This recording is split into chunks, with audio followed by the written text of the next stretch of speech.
سبحانه وحيري عليه الصلاة والسلام إن لكل أمة فتنة وفتنة أمتي المال أمد ولبا فتنة إلى هذا خي لو فتنة لو بليه أمد إذا فتنة ذا وجوين لو امتحان لو بلين أيه ومالك يحولها سيدا وجد با أمد وحضر كيسا وحيابها آت وحين يوحكي كمدا adduun koodii aakhirada wax yeelo u geysanaya qaar kood sida maalka loo raadinayo iyo xoolaha oo wada kasta oo sax ahayn wax lagu doonayo ilaa inaga mahmaahaheena Soomaaliga ay kamid noqotay waxaan ku cunin waa la cunaa mahmaa khaldan ah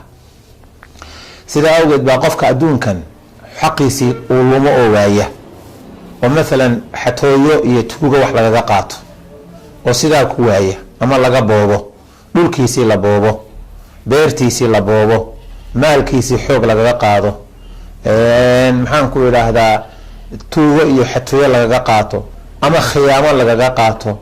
ama maxaan ku yiraahdaa boob laga qaato ama khasab laga qaato xuquuqdaasi ma lumaysa aakhiro hadii adduunka qofkaasi waayo ama ogaan kari waayo ama ay ka qarsoonaato ama uu taalo waayo aakhiro ayaa ilaahay subhanahu wa ta'ala hortiisa la kala gudooman doonaa oo la isku qabsan doona nabigu sallallahu wasalaamu alayhi hadithka saxiixa la tu'addanna al-huquqa yawm al-qiyamah maalinta yawm al-qiyamah xuquuqda waa la gudan doona oo nabigu sallallahu wasalaamu alayhi hadithka bukhari uu soo saaray ajabta badan ayaa wali aad u sii cadeynaya qaabka iyo dariiqada xaq loo gudan doono marka nabigu sallallahu wasalaamu alayhi wuxuu dadka uga digayaa qululka wax la yiraahdo waa wax kasta oo aan wada sharci ah lagu qaadan baqulul la yiraahdaa oo khiyaamaha noqoto ama dhac ha noqoto ama boob ha noqoto ama tuuga ha noqoto ama khasab qof wax laga qaaday ha noqoto wama ila dhalik sida awgeed ya rasuulku sallallahu alayhi wasallam alayhi hadithka al-imam al-bukhari oo soo saaray aad u ajab badan hadithkaas aan raabana idin la wadaago nabigu wuxuu sallallahu alayhi wasallam alayhi la yatiyanna ahadukum yawm al-qiyamah وعلى رقبته بعير له رغاء يعني إيمان مالنت يوم القيامة قف تنك كسته الكادكته قوته أورء الدنيا حضي أورء الدنيا دعي أما حضي أما بابي أما خيامي وأما حتى يكو قاتي أو يبسدي أما قشي يعني آخر إيمان إستغو أوركي وهلك دونت سلك أساري هايو وأوركي كدو العبادة يو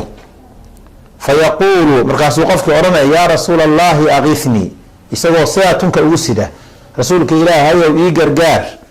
أنت اللي بقى هايستا وحيا يستوجد فأقول لا أملك لك من الله شيئا لا أملك لك شيئا وحبكه مقبنكر قد أبلغتك وانكسو قارسيي إناني وحاسب بنانين حبكه مقبنكر عنكم مكان النبي صلى الله عليه وسلم لا يأتين أحدكم يوم القيامة وعلى رقبته شاة لها فغاء يعني ما أنت يوم القيامة أحد كين يعني إيمان إسغو تنك كسيتا نيف آلية أو حق درك قاطع أو كدل عيا نيفكي أو فيقول مركا أولي لهذا أغثني يا رسول الله رسولك يا هيو إيقر قار حالد ويواركته فأقول لا أملك لك شيئا ومركا نقول هذا وحبك ما قوان كرو قد أبلغتك وانكسو قارسيي سيدي حقها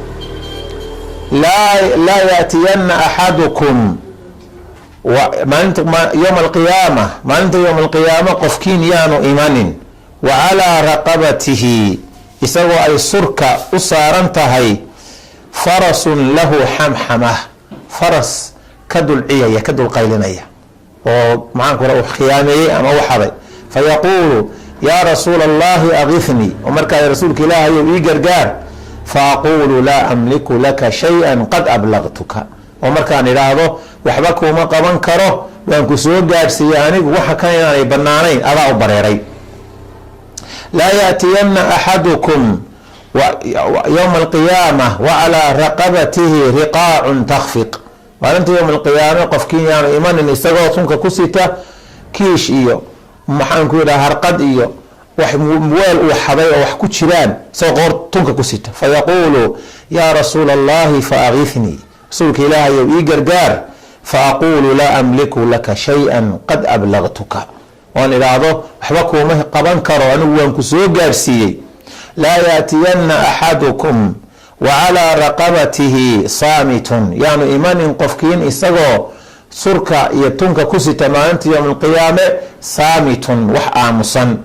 xoolaha carabtu maalka waxay u qaybisaa maalun naatiq iyo maalun saamit, maal hadlaya sida geela iyo adhiga iyo looda iyo fardaha iyo wixii la mid ah, iyo maal aamusan oo lacagta iyo dahabka iyo wixii la midka ah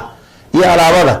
marka xoolo aamusan oo mood ah isagoo xaday oo wata, fayaquulu agiithnii ya rasuul allah, rasuulka ilaahay ii gargaar, faaqulu laa amliku laka shay-an qad ablagtuka, waxba kuuma qaban karo waan ku soo gaarsiiyey uu nabigu yidhaahdo salawaatu ullaahi wasalaamu calayh. marka walaalayaal,